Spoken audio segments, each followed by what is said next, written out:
Oh, that's good. Good. Ah, they have to put an adult rating on this episode.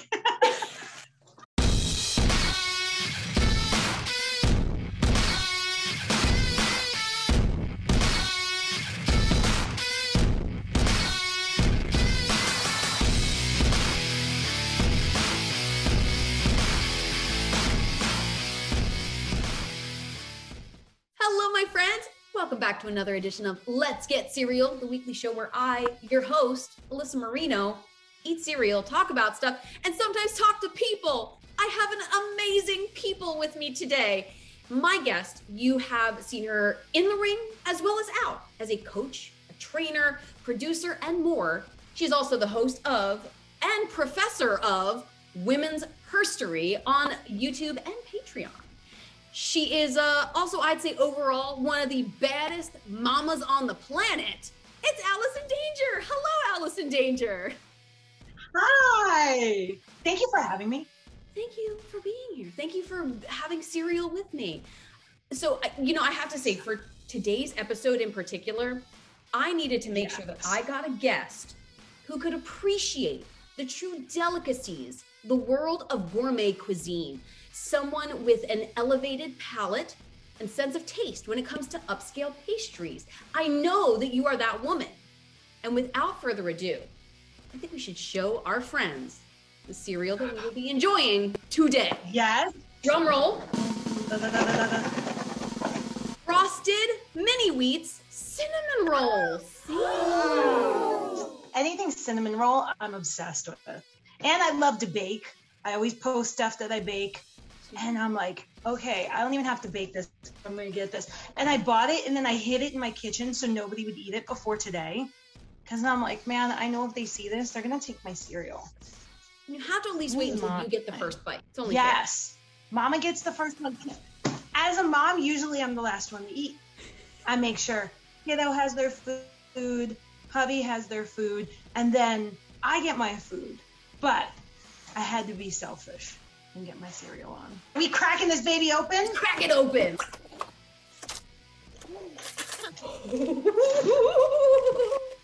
Oh, that's good. Good. Ah, they have to put an adult rating on this episode. Oh my God. I'm just gonna crawl in the box. When it smells this good, the taste has to match, right? Do you know that thing you do at the movie theater when your hands are full and you have that big thing of popcorn, you just keep going to get the popcorn because you're ready for it? Like, I'm about to do that to my mini wheats. Well, then let's get them in the bowl so we can do this properly. This is what I came for. I came to eat. We're really going all out. Oh my God, we need this review. Oh, same. Almond milk. Yeah? Yes. I love it. I've been making French toast with it a lot. I don't know if French toast is a bad word or two on this show, but as long as it's breakfast. As long as it's breakfast, we're good. All Most important meal of the day. Exactly. And it doesn't matter when you eat it. Anytime. Brenner, baby. My friends. And Allison Danger. Yes. Let's get cereal. I would think, based on how intense the scent was, that the taste would be equally as intense. The taste is a little bit more muted, I find. Yes. Subtle. Subtle. But good, but subtle. I dig this. I could put this one in my regular repertoire. Now, while we're enjoying this pastry-themed cereal, I know you were talking about how you love to bake. I want to go into a little bit of your culinary endeavors. I know recently that you've actually been dabbling in a bit of vegan and vegetarian cuisine. So I was wondering if you found any recipes that have just kind of blown you away recently. So I'm going to lose some street cred on this one. But have you seen that TikTok ramen with the butter, the soy, the garlic, and the brown sugar? Mm-hmm. Today's day 3. I'm making that. Wow. I hit it with those chili flakes. Mm-hmm. And so I had made ramen, and I told my husband, I did this, Monday for the hockey game. And I said, we're going to try this new recipe because he's turned me on to TikTok. I'm just a stalker right now. I don't post anything. I stalk yours. And so I I made it. And what you do is you boil your ramen, and then in the pan you throw some butter, some soy. I use liquid aminos because I don't like it quite as salty. Little scoop of brown sugar, some diced garlic. Get it all up into let it thicken up a little bit. Some red chili flakes. Toss your ramen in it. Crack an egg or two. Scramble that up. Oh my God, it's so good. And so I was trying it, and the kiddo just likes hers in this homemade broth that I make.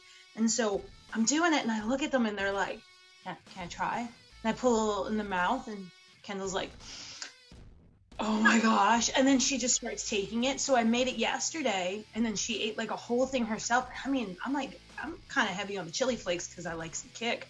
Mm-hmm. Yep. They've already requested it again tonight. So that's one thing. Bread pudding. I made my first bread pudding a couple weeks ago. That was really nice. I had a bunch of Kaiser rolls left over because some days I like to do a veggie burger night. Make some Impossible burgers, get that fake bacon, the Morningstar bacon. Mm-hmm. Gives me a little crunch. And then I like to grill portobello mushrooms with garlic and olive oil. Do some chopped onions with that, like sliced onions with that. Throw it all in there, a little ketchup, put it on top. Oh, you had me at everything but the mushroom, but I'd give it a whirl.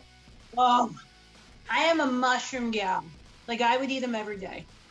Interesting. I mean, apparently they're good for you, right? A good fungus. It's a fungi. It's a fungi. And I feel like food can be such a comfort thing. Are there any certain dishes or meals that remind you of being a kid? My grandmother's pizza macaroni. Macaroni. This simple little, cheap little thing that she used to do. She used to serve it with grilled sausages, like the little breakfast flings. And all it is you cook your pasta al dente, you drain it. You want like elbows or shells or something like that. Something's going to hold it. Throw it in a casserole dish with diced tomatoes, a little bit of mozzarella, and it's got to be extra sharp cheddar cheese. Mix all that together and bake it till it's bubbly. That's it. But I eat that, it's like home. It's like I went home, my grandmother is giving me a hug from beyond. So that's one of my favorites. And then when I did eat chicken, my mom's pineapple chicken was the best. Do a little pineapple sauce. I did it with like a fake chicken, like corn chicken, but it's not the same. That I find is better for like fajitas and stuff. For sure. And like seitan, I know is something I've never really played around with, but I know it's very popular as a meat substitute, but I'm not there. I can barely do tofu, So the key is to drain it. Yeah, you got to drain it. I like extra firm. I don't like the really gooey, smooth tofu. I like it extra firm. Press it out for a while. Get it nice and like moisture free. We're gonna go with less moist. And then I'll toss that. Or sometimes I'll do like a little honey liquid aminos. Toss it in a pan. It's grown on me for sure. I can do it. I know many of us experimented in the kitchen during the unconventional year of 2020, but something I know that you have been doing, like myself, is learning a language. And you've been studying German, correct? Yes. What inspired German in particular? So my husband's native language is Swiss German. I married a European who gets teased because he only speaks 4 languages, or I should say 4 languages. And I'm sitting there going, so wait, they make fun of you for only 4? Okay.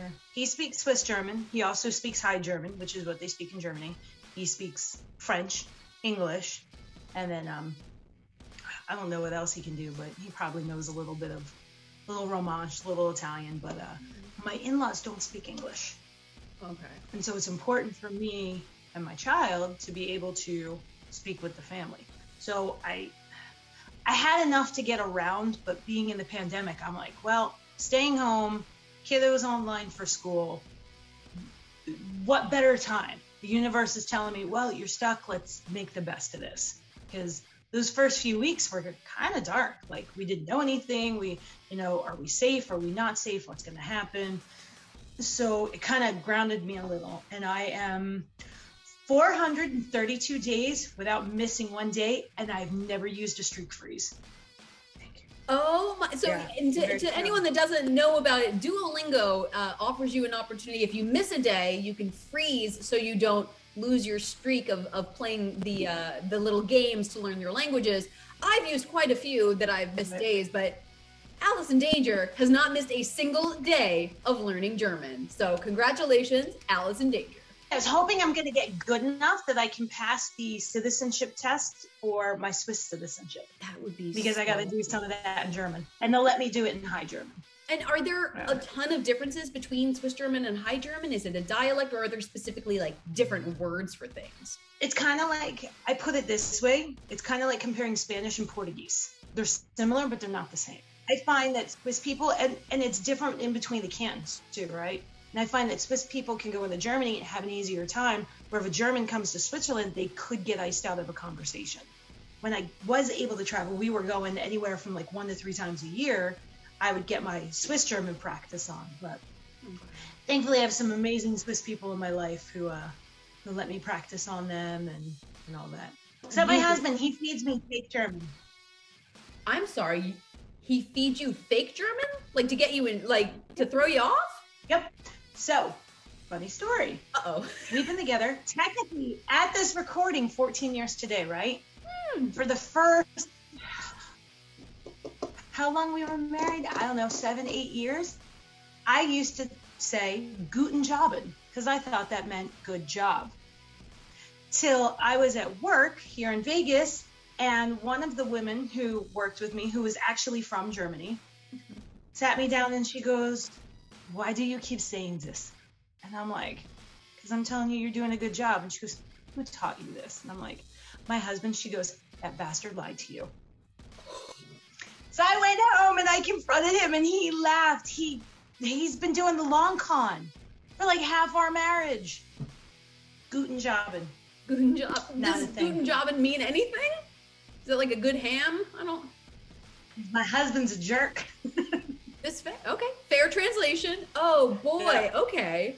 You are now going to stand the test against any false German with your practice. So congratulations to you and happy anniversary. Oh, thank you very much. We're watching hockey. I can't think of a better way to celebrate. A little bit ago, we were talking about being a kid, and I have just got to know, what was little baby Danger like? She was very quiet. Well, I was very chatty because I was the baby of the family. It was me, the older brother, mom, dad. And so older brother was kind of like, didn't really want me around. He had his friends, but I didn't really have any friends because there was no girls in my neighborhood. So I'd follow him around, always like, "Steve, can I do this? Steve, can I do that?" Look where we are now. But I was a big bookworm because I didn't have friends. And so we lived next to a church where my bedroom overlooked the cemetery. So that was fun. And every other Tuesday, they'd have a bookmobile that came and parked in the parking lot. And I actually would go and I would take probably about 15 or so books for 2 weeks. And in those 2 weeks, I would read them all. And then I'd take them back. And I was there so many times and read so many books. They ended up putting me in this little tiny commercial that they did.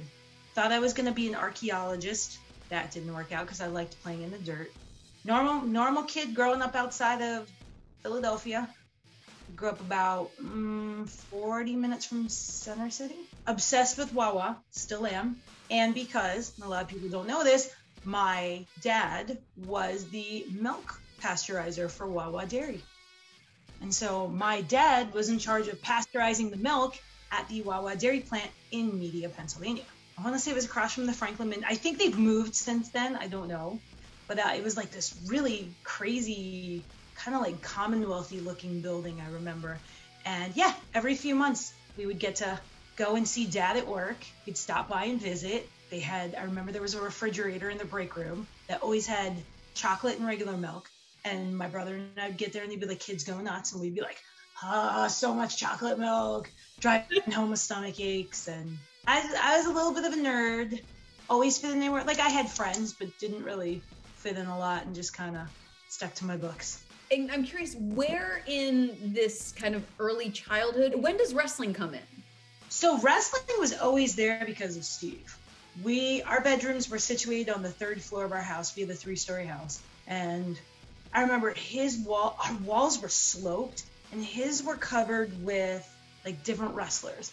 Like every Pro Wrestling Illustrated that came out, boom, posters up on the wall. Then if you went to my room, it was all New Kids on the Block. But I remember when Steve would play, he had the WWF ring, and he had the plastic ones that were thick and sturdy. I got the Miss Elizabeth one so I could try to play with him. It didn't work. She usually just hung out in my Barbie dream house. That was about the bulk of what I did. On Thursday nights, my parents would go bowling, and I would hide because my brother would be babysitting me, and I knew it was going to be Suplex City because there was a room in the house where it's like, all right, this is where we're going to wrestle, and this is who you are tonight, and you're Steamboat, and I'm Savage, and blah, blah, blah. And I was like, oh, I don't want to take a suplex today.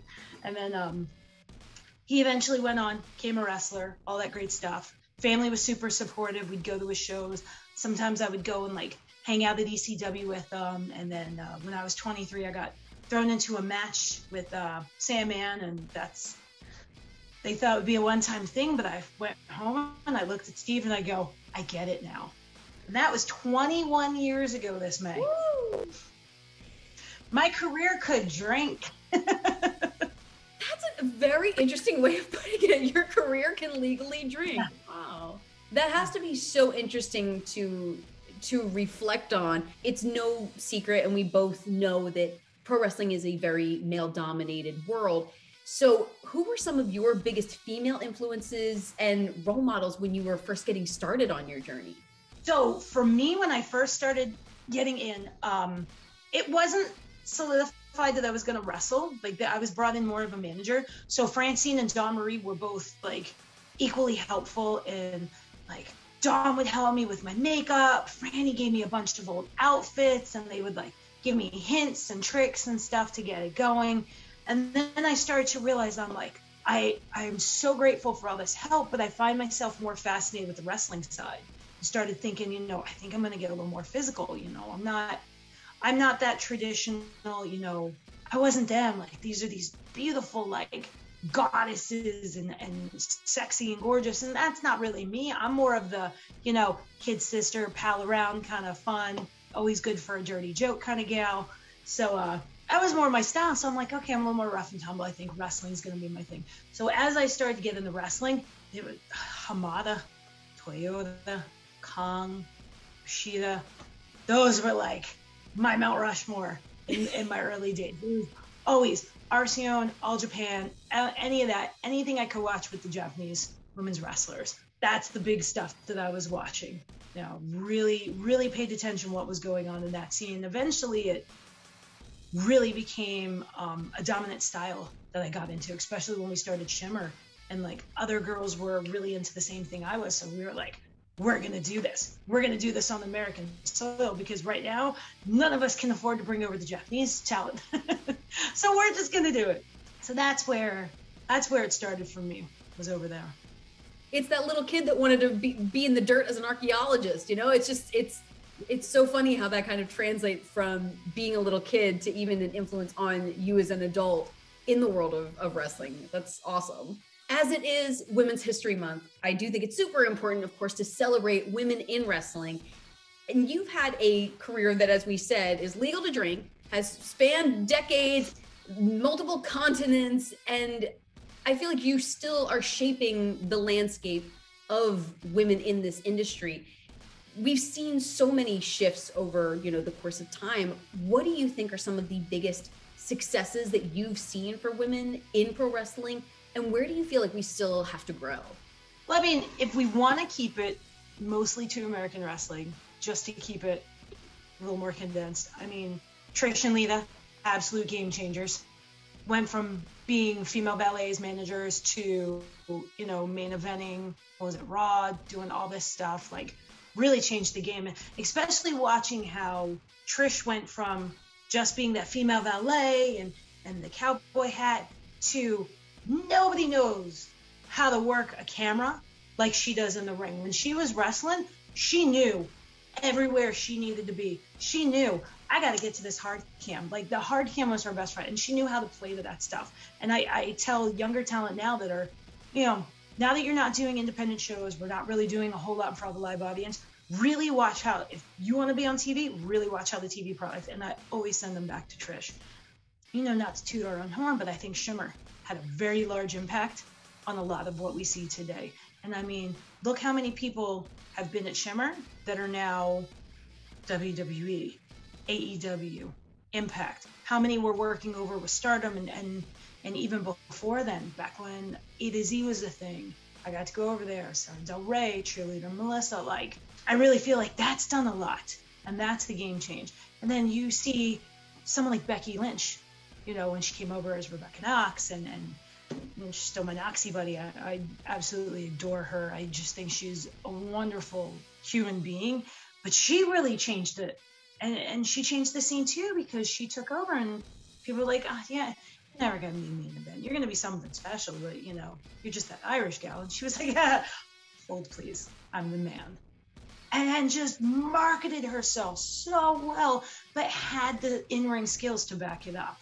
Now there's so much great talent that, like, I'm not gonna lie, it keeps me up at night sometimes. Like last night, I couldn't sleep.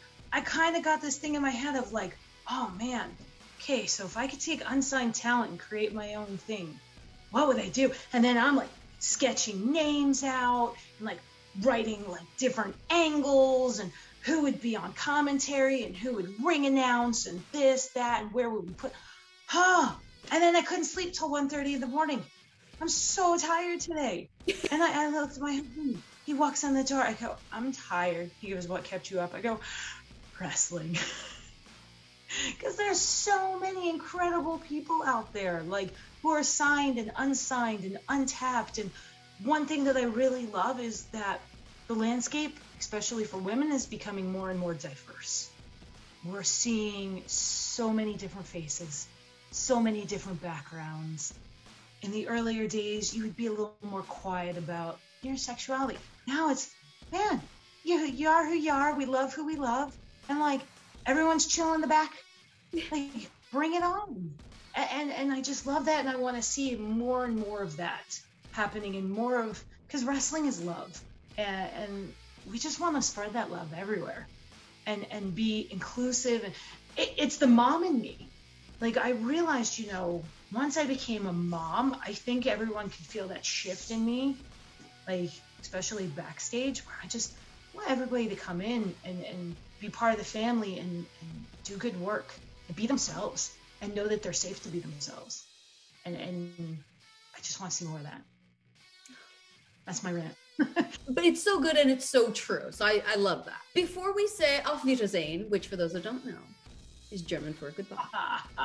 You know, I want to know, aside from, of course, wrestling is love, do you have a message for our breakfast buddies at home? Breakfast is still the most important meal of the day, all right? You want to set your day right. This is Mama Danger talking now. If you want to set your day right, good nutritious breakfast, okay? Don't roll out of bed, swig the lukewarm beer that's next to it, grab a slice of cold pizza. No, come on, man. Good cereal. It's a little sugary, but we can make it work.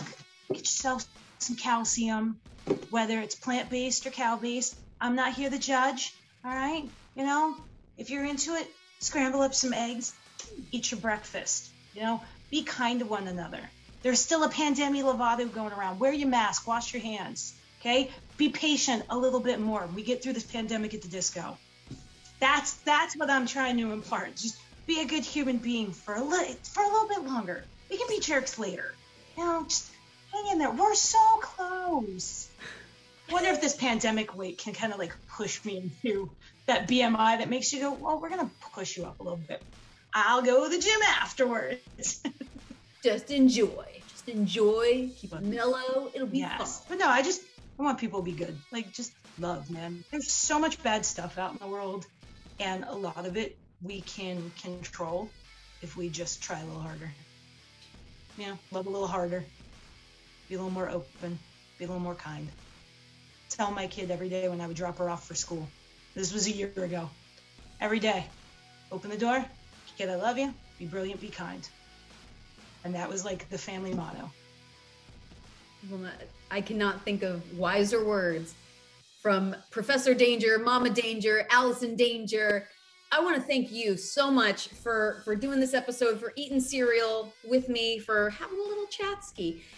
And my friends, until next time, continue to do your best to be your best. And we will see you later.